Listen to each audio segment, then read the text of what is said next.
they let me keep it. I became obsessed, and it just I was probably 10 years old when that happened. In this adventure, I speak with Eric Haycraft, also known as Casket on Instagram. When you finish this podcast, check out all his animals in cages there. This adventure includes a discussion of his breeding projects, how it all began with a green anole he found. Currently, he is pushing the limits of the husbandry of the family Corytophanes, which includes the awesome green basilisk. Buckle up, this adventure starts now.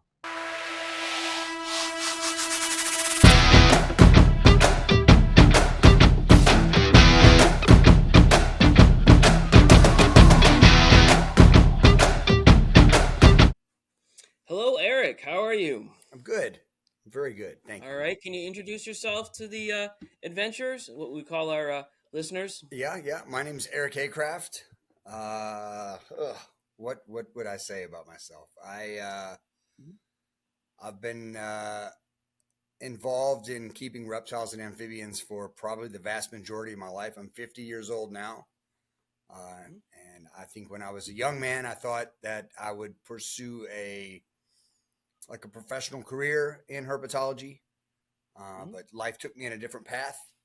And I'm now just a hobbyist, but probably more than your average hobbyist. We've got quite some involved projects that we work with. So that's me. Okay. So what was your first exotic pet? Oh, my very first animal I kept so growing up, my grandmother lived out in the country, and she lived actually in like 6 acres of forest. And so I would spend summers there. And I live in Kentucky. So in the summertime in Kentucky, you can find lots of native reptiles and amphibians. So I would catch a lot of stuff every day, maybe keep it in a milk jug for a couple of days to watch it, let it go. But the first time I ever had an exotic pet, a tropical pet, I found one summer not in the country where my grandmother lived, but in my home. Outside in my neighborhood, I found a green anole, and I had no idea what it was. They don't live in Kentucky, so it was clearly an escaped pet from somebody.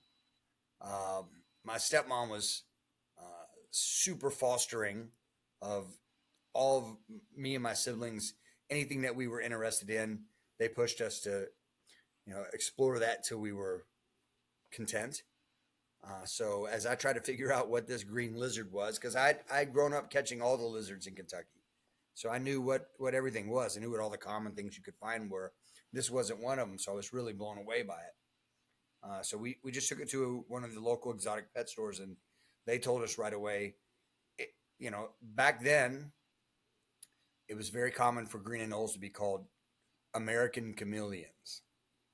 And so they told us it was a chameleon. So, of course, off through the library I went, checked out every book on chameleons, only to look at the pictures and say, well, this isn't, that's not what this is. And, but it didn't take long before I figured out what it was, a green anole. They let me keep it. I became obsessed. And I was probably 10 years old when that happened. And that that green anole led to a brown anole, that led to every other little small lizard you could get, curly tail lizards, other species of anoles, different types of small house geckos. And it just eventually, as I got into high school, I had picked up a job at the same pet store I went to that identified that lizard so many years before. And I had access to everything. And in the mid to late 80s, reptiles and amphibians came in hot and heavy, and they were super cheap. And it was really, really, by today's standards, impossible things to find. It's crazy how much we take everything for granted now. What other pets have you had along the way? Or what were your favorite pets? I'm sure you've had dozens of them. After a lot of smaller reptiles and amphibians, it wasn't, honestly, it really, by today's standard, is pretty quick to get into tricky animals. But I think maybe a year or two into keeping, I kind of fell in love with actual chameleons. Hmm? And back in the mid to late '80s, like chameleons were considered like almost impossible to keep alive for any length of time. So if you Hmm? had a chameleon, the the old adage at the pet store was, if you can keep it alive for 6 months, you're doing a really good thing.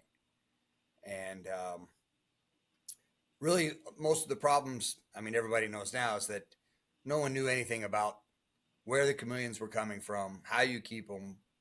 I know. So like the typical Senegal chameleon at a pet store back in 1987 was they were trying to keep it in a glass box as humid as possible, a water bowl with an air stone in it, and spraying it with water every hour. And I was always a bit of a geography nerd growing up, so when I got into keeping animals, um, when I couldn't find information on the animals, I would then just learn everything I could learn about the habitat that those animals came from. So I started having a lot of success trying to replicate grasslands enclosures with my Senegal chameleons, and they did well. I had a pair of Senegal chameleons that I got for 9 years, I think, when I was a kid. I acquired them as adults, so that was, for as far as I knew, that was pretty darn good back then. That is still for most people. That segued into so much. I was lucky as a kid to go through a phase a lot of keepers go through, where you just are fascinated by so many different species that you, a little bit of this, a little bit of that, a little bit of this, a little bit of that, and it's a never ending cycle. And I got that all out of my system as a kid and kept pretty much everything. Really a little smattering of everything, and it spilled over into fish. I had freshwater stingrays when I was in high school. It spilled over into snakes. I had some boa constrictors and some other types of snakes, and but for sure, lizards were always my thing, and I kept lizards well into through my college years and into my young adult years.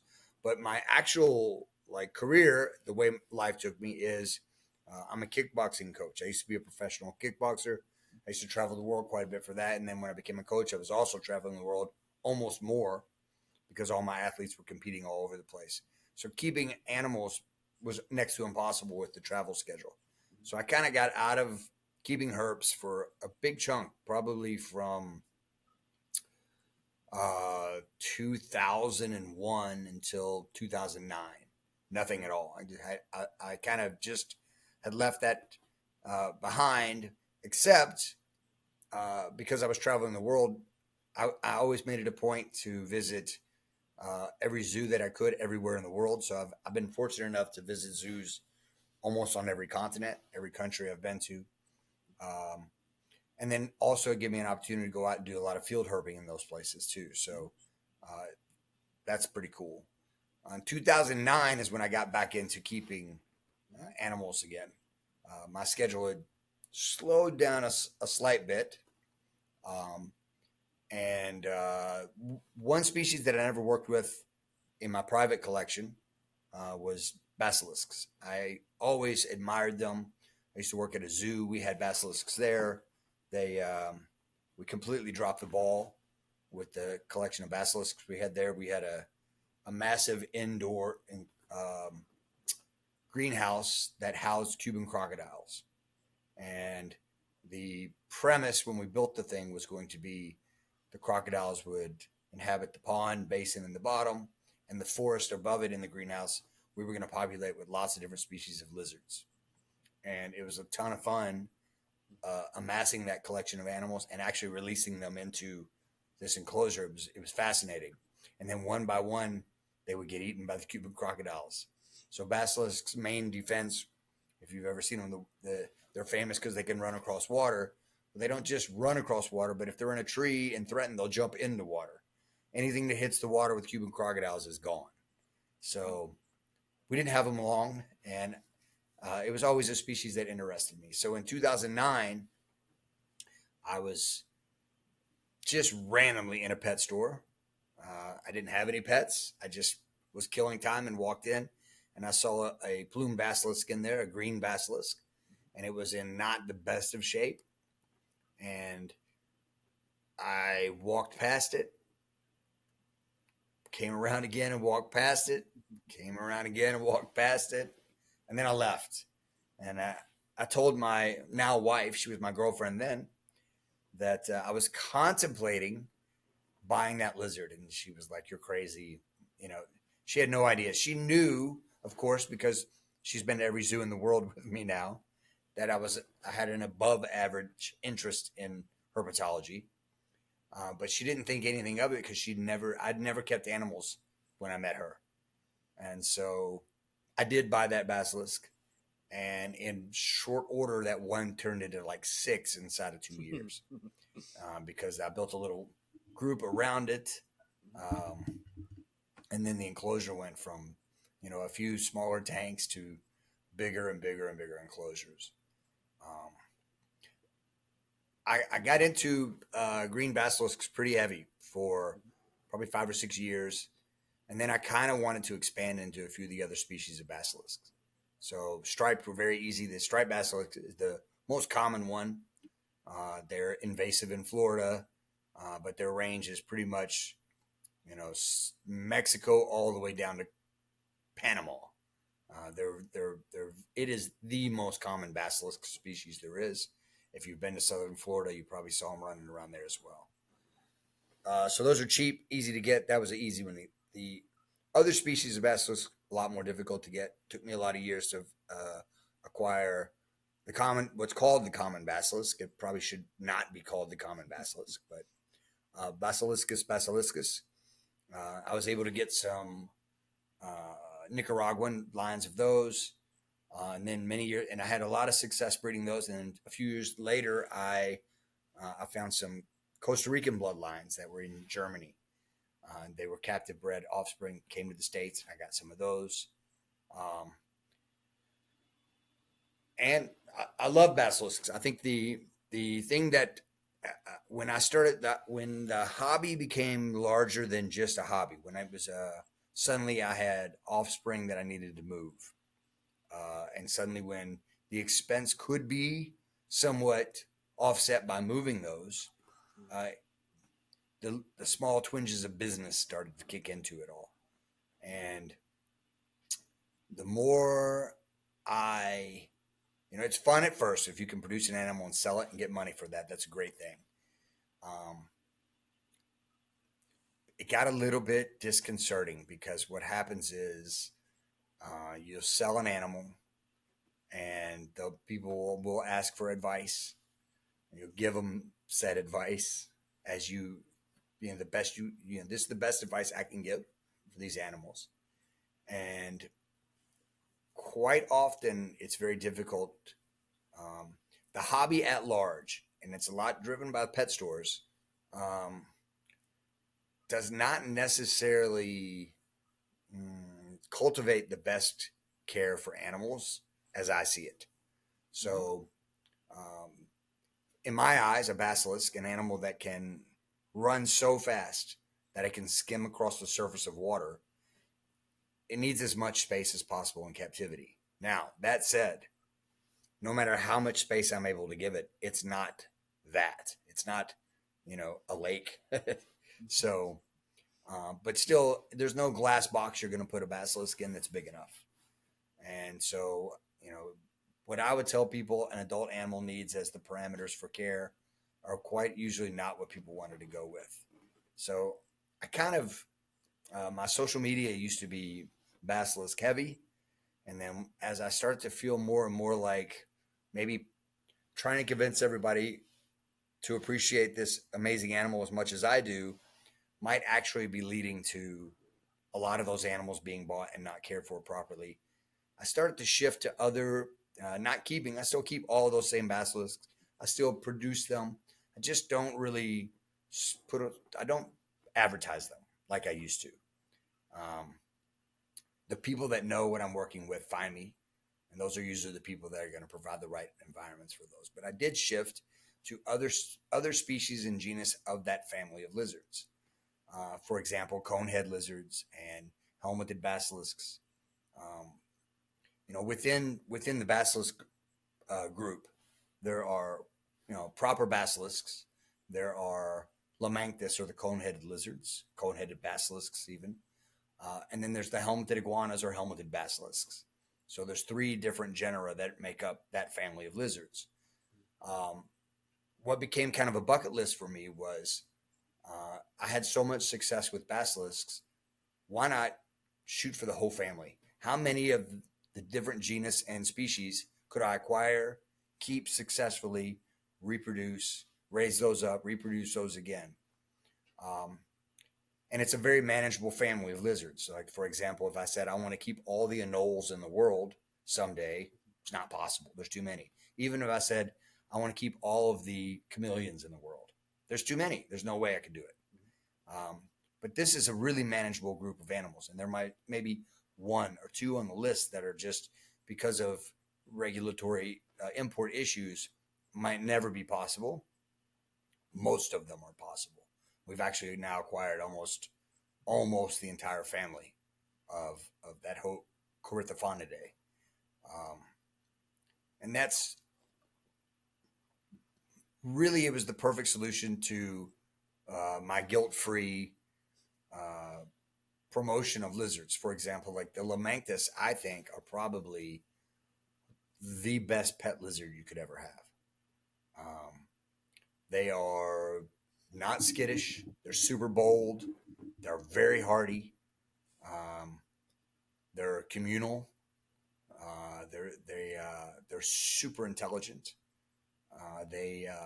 Everything about them is is a is very unique, and it makes a great terrarium addition. Uh, Unlike a basilisk, they're not flighty like that. They're not going to run themselves into the side of a wall. Um, and so, lately, to fund my hobby, the shift to some of these smaller species has been something that I can. It's a lot easier on my conscience, and it's done pretty well. We're breeding quite a bit with the Lamanthus, in particular serratus, the serrated coneheads. We have this year. There's 4 species of conehead lizards, and there are at least one subspecies, maybe two, within some of those species. That whole group really just in the last 8-9 years went from 2 species to 4. So, when I used to think how cool it would be to get the 2 species of coneheads, by the time I started to get close to acquiring those, suddenly there was a whole lot of other species. So, but this year we got lucky. There was just very recently, just a few months ago, an import from Germany, and 2 of the species that are never imported from the wild uh, made it into the States in some relatively small numbers, and I was able to get a hold of some of those. So we've got some juveniles of those 2 species that will raise up, hopefully have the same success with the others, and we pretty much got that whole family, that whole genus on lockdown. And additionally, I'm keeping helmeted basilisks, and with that's an even easier one because there's only 3 species, 3 species in that genus, and we've got all 3 of those species, and they're all doing really well for us as well. They're a little bit more delicate than the coneheads, so it's more of a specialty, like dart frog keepers, I think, are the guys that and gals that would do great with a lizard like that. But that's kind of in a nutshell what we've got over here. That's great. Wow, that's a great. It's great that you're picked such a small group that you're able to get the whole thing, and that since the last time I've talked to you, you've made some progress on that. So Yep. that's pretty incredible. So, what is your goal for these? Just to get all of them, to be able to Yeah, sell all I of them. think. Yeah, I think that there's a whole lot of stuff that yes, to get them all just for personal, like it would be cool Mhm, to breed them, definitely, mhm. and to make some contribution to captive husbandry notes for those species. They are not kept often. They're, like as I was uh, consuming as much information that was out there already on all these species, most of it is dated it's incorrect. Um, it's recycled.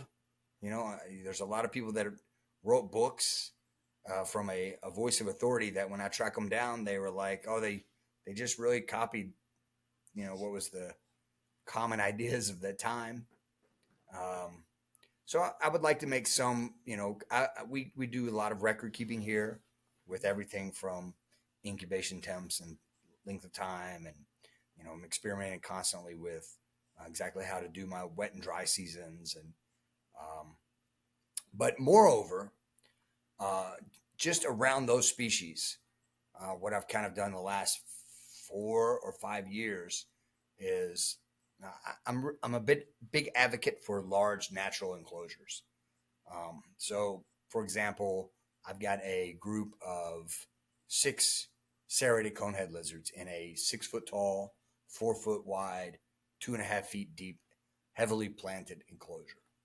And those lizards, for the most part, while they explore the whole thing, they'll hunt through the whole thing.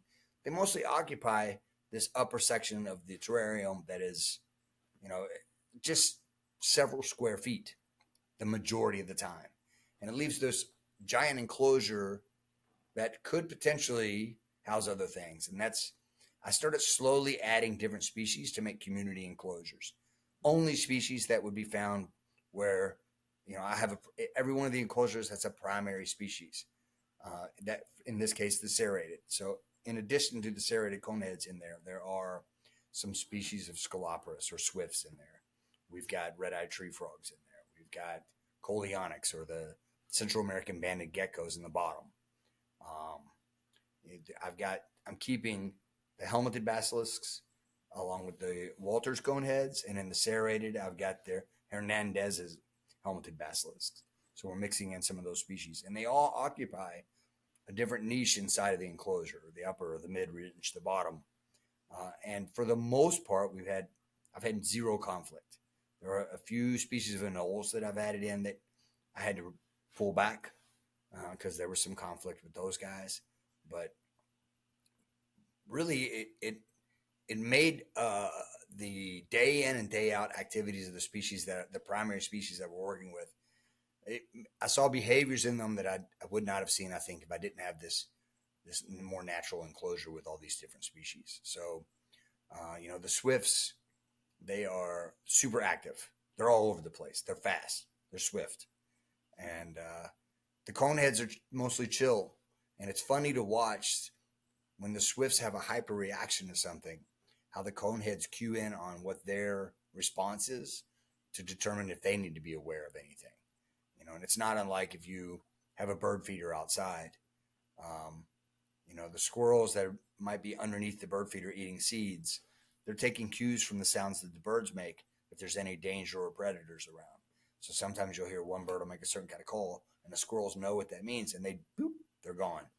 And there's a little bit of that going on in this enclosure with all these different species. They've learned how to cue in on each other. That's something I would have never seen had I not mixed them all together. And, with the geckos, it worked out really well because there's an entire bottom of this thing at 6 feet to the bottom of the enclosure. There's nothing going on down there. There's nothing going on down there but insects that the top animals didn't eat. So the geckos kind of proliferated the bottom of it. They reproduce in the enclosure. I used to try to find the eggs and pull them out. I don't. I just find the babies in there with the parents. The parents don't eat them. I'll usually remove them when I do find them, but we've got 20 or 30 baby geckos we're going to unload now. It's happened pretty quick. The enclosure that has the red-eyed tree frogs is pretty cool because, at night my kids will, if they wake up in the middle of the night, they'll come and shake me and say, can we sneak up and look at the frogs or the geckos?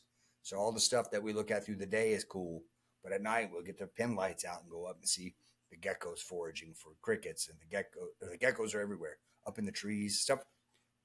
What really threw me for a loop was Central American banded geckos. Most people keep them in a bin with a piece of cork bark and a water bowl, and they thrive like that. But I put them in this giant enclosure. I'll find them 6 feet up in the branches. I would have never thought those little banded geckos climb so well. They're all over that enclosure hunting at night. It's pretty cool. Same thing with the tree frogs. The tree frogs are doing their thing. They're calling. It's just a more dynamic environment. I think my long-term goal to answer your question the Mhm. long way around is I've kind of set up regions around each of those primary species. Um, for example, with the serrated coneheads, instead of red-eyed tree frogs, we have black-eyed tree frogs in there because that's a more indigenous frog to their area. And I try to do that same thing with the different species of swifts. We got emerald swifts in one, pink-bellied swifts in another. Um, I think my ultimate goal will be at some point in the future when we kind of dial all of this in to do not just larger enclosures but small greenhouses with these same groups on a much larger scale. So where we can have a primary species in a small greenhouse and all the supporting ecosystem around them.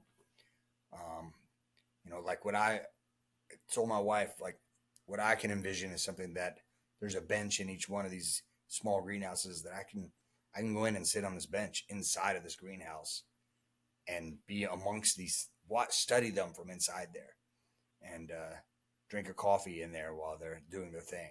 So that's my long term goal. And at that point, I Wow, think that's we'll. incredible. I can't imagine how big these greenhouses would be to be able to go and sit on a bench in there, but that it would Yeah, be it's a awesome. plan for the future. I think not huge greenhouses, but I could see like a small shed size greenhouse. Mhm. If I could get something that was 15 by 15, I think that we're starting to get somewhere where it's big enough to really make something happen like that. Wow, that is incredible. I know that Bill Strand and I have noticed that when we do things, that we get bigger cages for our chameleons or other animals, and we do things more naturalistic. We fog, we sprinkle, we have whatever lights or what have you, behaviors that we've never seen before. Hmm. And we see, that people can thrive, critters can thrive, especially certain things like tortoises. You can put them in a boat for 6 months and Yeah, they'll thrive. But when you get them to that kind of situation, like you said, it's your stuff, but you've got another layer to it. They do something that you've never seen before. It's natural. It's very odd. But wow, with other species that and you're getting a piece of nature and you're bringing it right to your backyard or side yard or yeah. wherever they are. And It's a tricky topic. If you go, I try to avoid a lot of the forums online anymore because it's a minefield to navigate through some of those oh, well, conversations. I'm very sure. I'm sure of that. But it's perhaps for good reason. It's quite taboo to talk about mixing species, and if you're going to follow the pet industry standards for most species, that what they're telling you, here's this small Exoterra glass box. You probably shouldn't be mixing a lot of species in something that size. But with space and resources provided, and a little bit of knowledge of choosing the right animals to inhabit different parts of that enclosure, you can create some unique. I kind of foresee. I think that the future for herpetoculture will be smaller species, more naturalistic enclosures with more space, uh, and I think that one of the next steps could be uh, sort of like the freshwater fish hobby. If you've ever had a freshwater aquarium, right? You set up your aquarium depending on what kind of a fish nerd you are. I've always kind of been. I never really was into mixing different continents animals up. So even when I kept fish, if I had an Amazon aquarium, it would be all South American fish. So you go to the pet store and you get an array of different species of tetras. Then those are your small fish. Maybe you have some angelfish or some discus in there for your big pretty fish. And then around that you've got some Corytophanes on the bottom, the little catfish, and then some Plecostomus to help clean up algae. And these are all South American fish that inhabit different niches in the aquarium. At the top of all my tanks, I used to have what they call hatchet fish. And they're very specific to the areas of the tank. And if you have enough space and enough resources, these fish will live in these different areas of the tank and cohabitate, and you have a community fish tank. And I could see a future where there's community herpetofauna enclosures where it's a thing. It's more dynamic, it's more interesting, but it does take a significant amount more knowledge, and it's probably something I wouldn't suggest people rush out and jump into.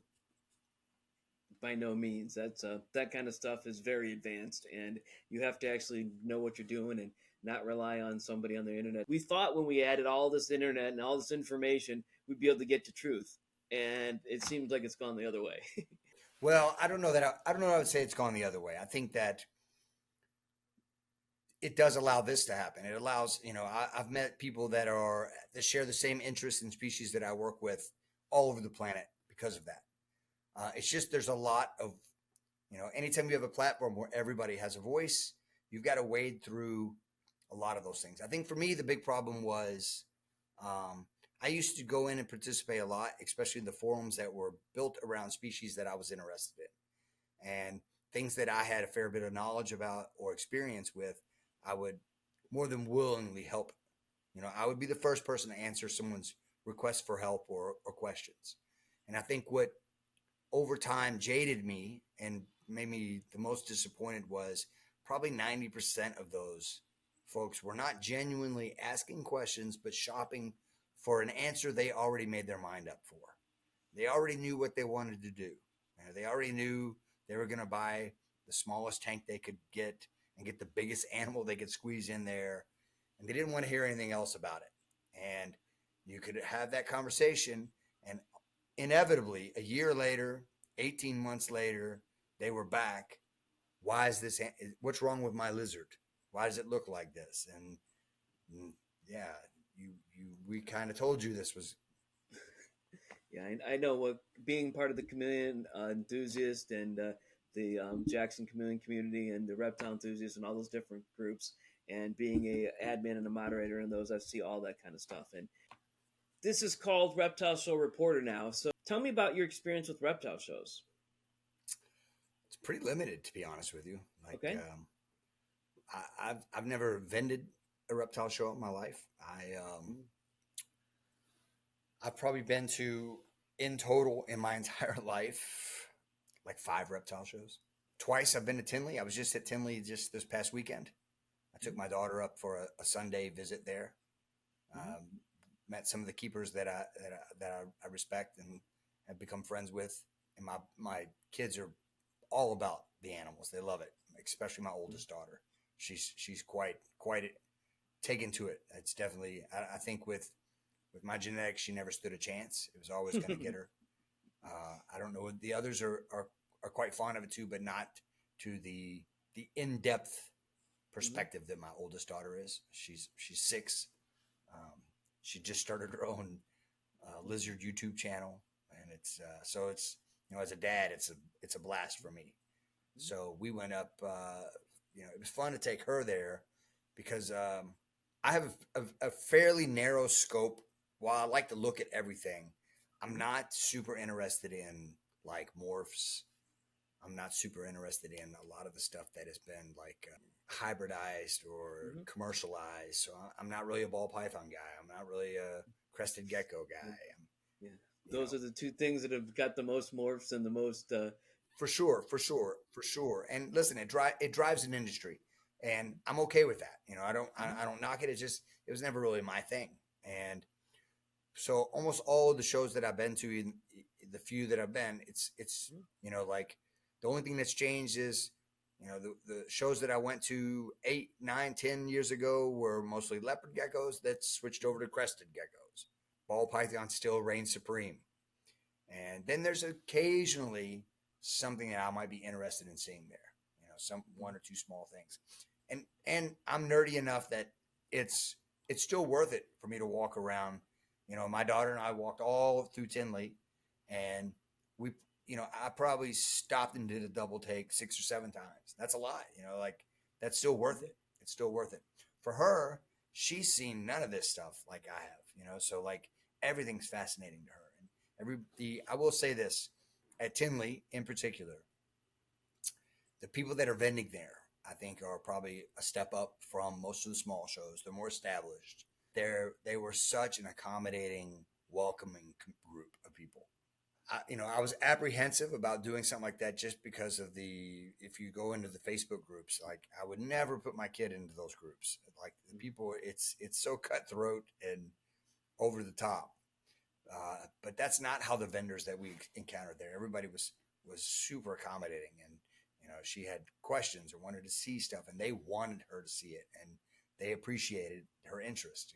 So that's it's a good community when it comes to what's going on up at Tinley. Mm-hmm. I would absolutely take her up to that again. But yeah, that's really I don't have a terrible amount of experience. I don't know that I could ever set up a booth and really sell stuff like that. The previous year, all right. Let me backtrack because I'm kind of telling a white lie.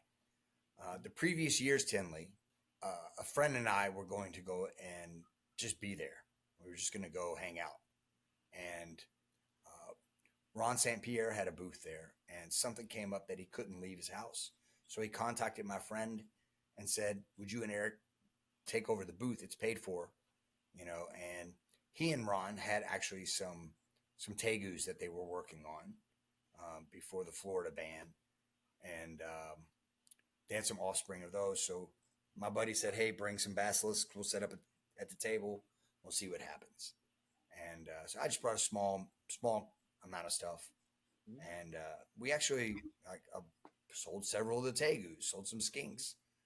And, there was a ton of interest in the basilisk. I didn't sell any, but there was people that were curious about what was going on over there.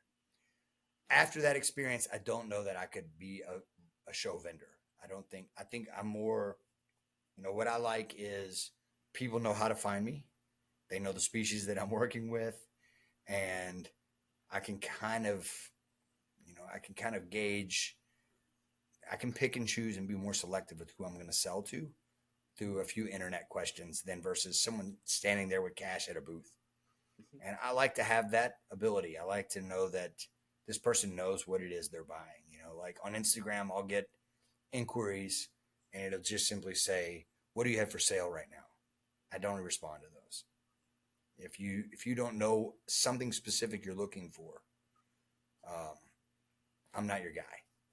I'm not. I don't have a wide variety of things. So if you're just shopping for something that sounds cool, at this stage, I'm not your guy. And so it's harder to do that if you're at a booth to control that without being a jerk. So I don't know that I would do any expos. If you could list out the perfect reptile show from your perspective, what would it be? That's a tricky question. I think that if I were going to organize a small, there's no way I would try to tackle something like a Tinley. But if I was going to do a regional, there's all these branded regional ones that pop up all over the different states. We've got 2 or 3 of them here. I think that what I would try to do is I would try to bring in people that were able to. I think there's more opportunity for educational outreach at these than most people are doing. I mean, the typical layout for one of the local ones would be the promoter rents a hall. He contacts the vendors. They buy a table. They come and set up. The promoter collects cash. That's it. I think that a good promoter could also, throughout the day, have 30 to 45-minute seminars from experts in each person's field, different species, talking about whatever the most up-to-date information is about different species. Make it free, with your cost of admission. There's always something going on. Maybe it could be, again, I'm not a show promoter, but I think that a lot of the people that are getting their first time reptile probably aren't at those shows, but they're there very quickly after. So I think a lot of people probably buy something at a pet store, become infatuated with it, like so many of us do. Then they start attending these shows pretty early. And if at that point, while they're super infatuated with it, you could give them an actual person, right? If you're going to sift through YouTube for news or information, it's another minefield. I mean, videos on YouTube can seem very authoritative because quite often people know how to make better videos than they do take care of animals. So you can come across like a clear expert without the best information. And I think if you could provide that in person at these events, it would be a big help. I don't know the logistics of that though. How about you? What's your perfect?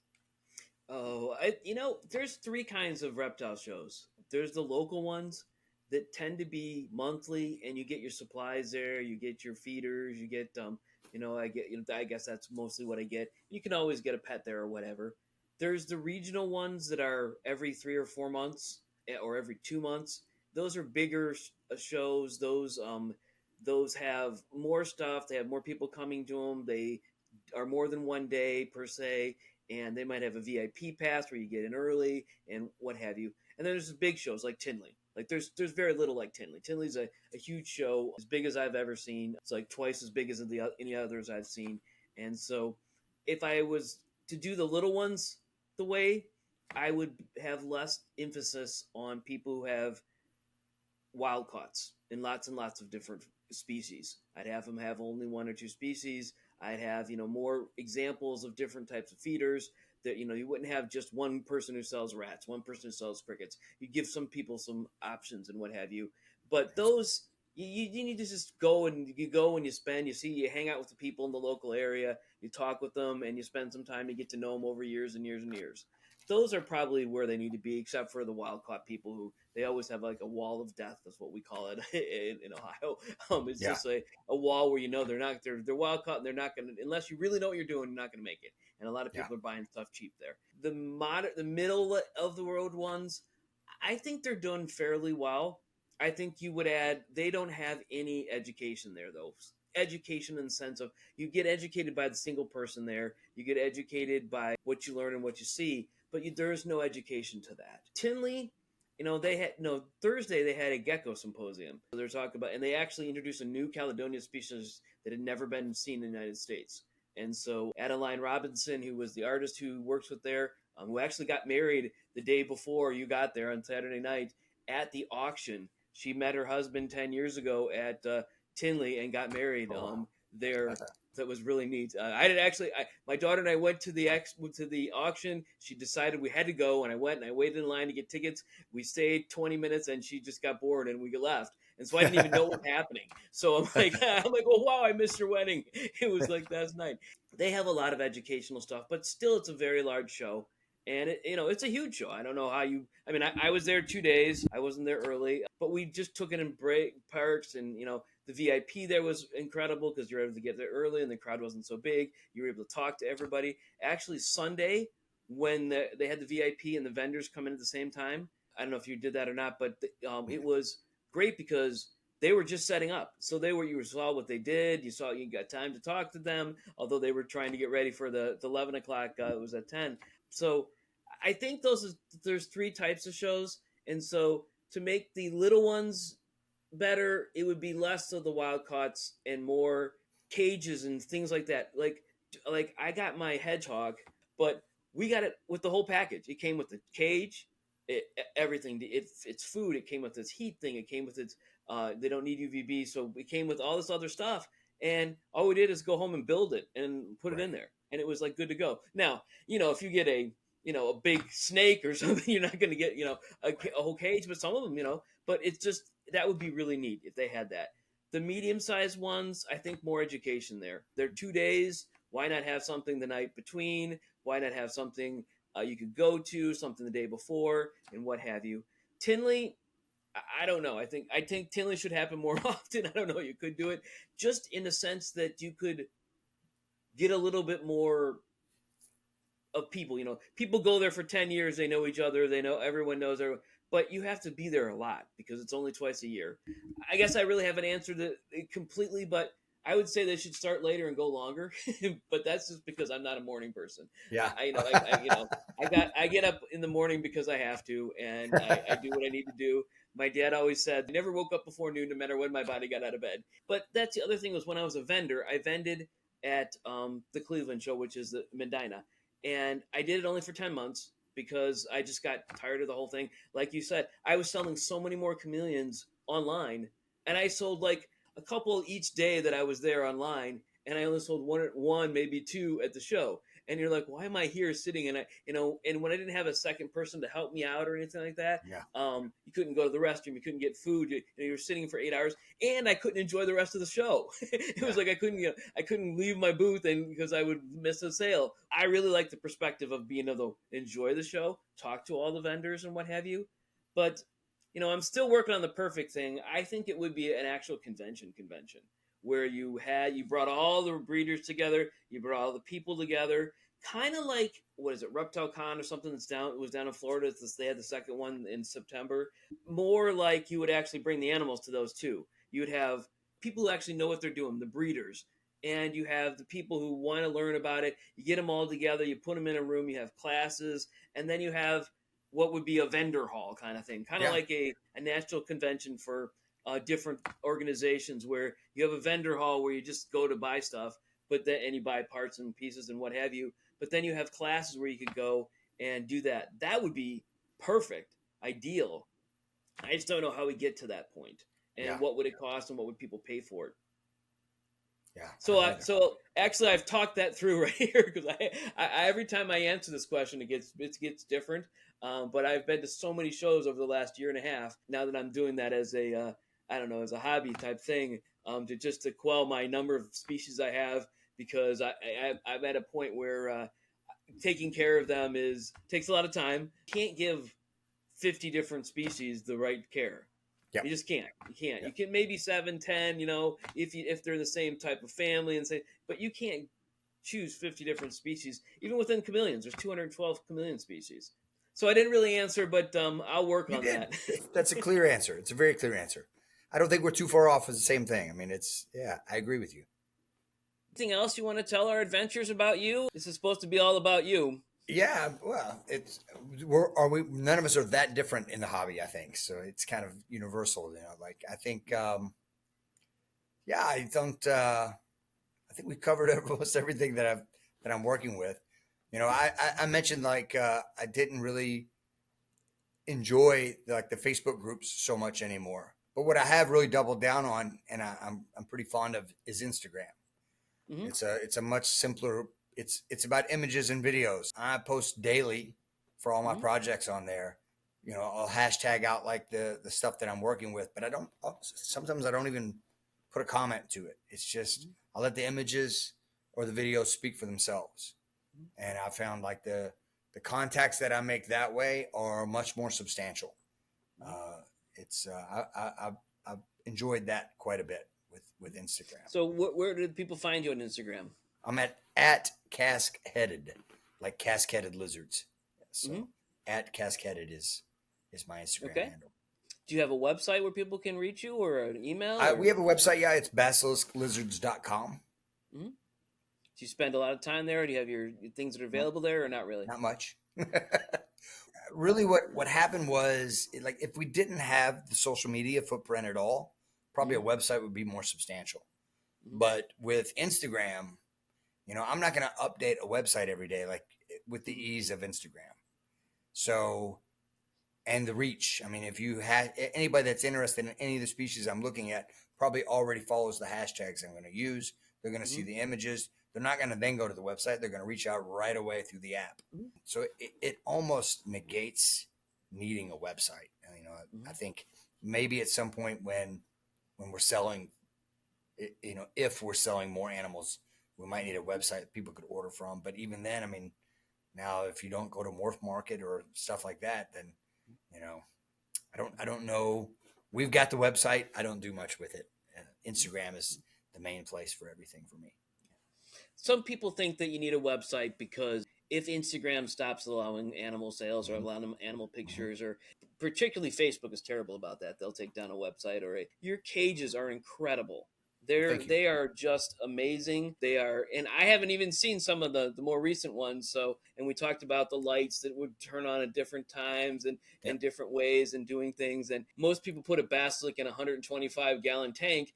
you would have that as their water bowl. Not This is water bowl, true. but a water container. And then you'd have a whole cage around that tank. All right, that's about it. I thank you for being here today. I really appreciate it. Please join our Facebook group, Reptile Show Reporter, pictured here. Thanks.